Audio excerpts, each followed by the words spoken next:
សូរិយារៀបលេចរលកព្រិចព្រិញរំលេចពណ៌ព្រំសូវ៉ាន់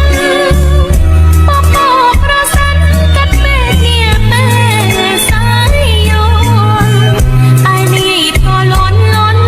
សែនឆ្ងាយស្រណោះពុំអ្នកនេសាទអណ្ដែតលើផ្ទៃជលសា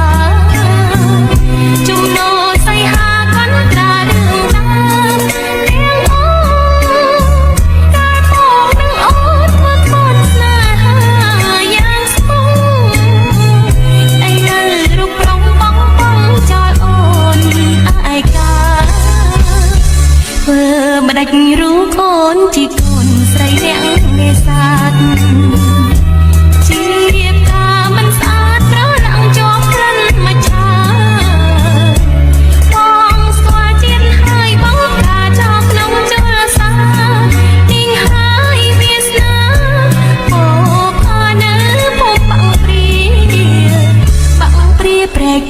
បង្កប់រឿងស្នេ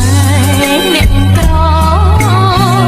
ដោយព្រៀនកៃសត្រូវប្រៃយកទៅប្រហើចាប់តាំងពីប្រឹងរហូតដល់ខែ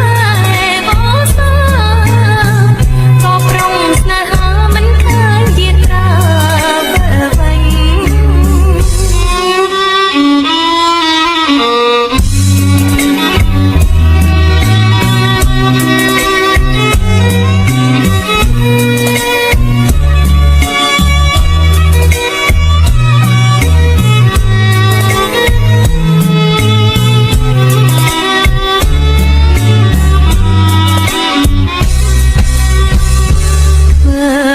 រូបអូនជាកូនស្រីនាងនេសាទ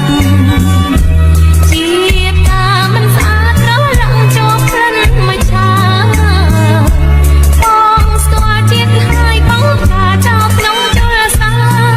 នាងហើយវាស្នាអូផានៅពុំបាំងព្រាព្រែកទ្រពបង្កប់រឿងស្នេហ៍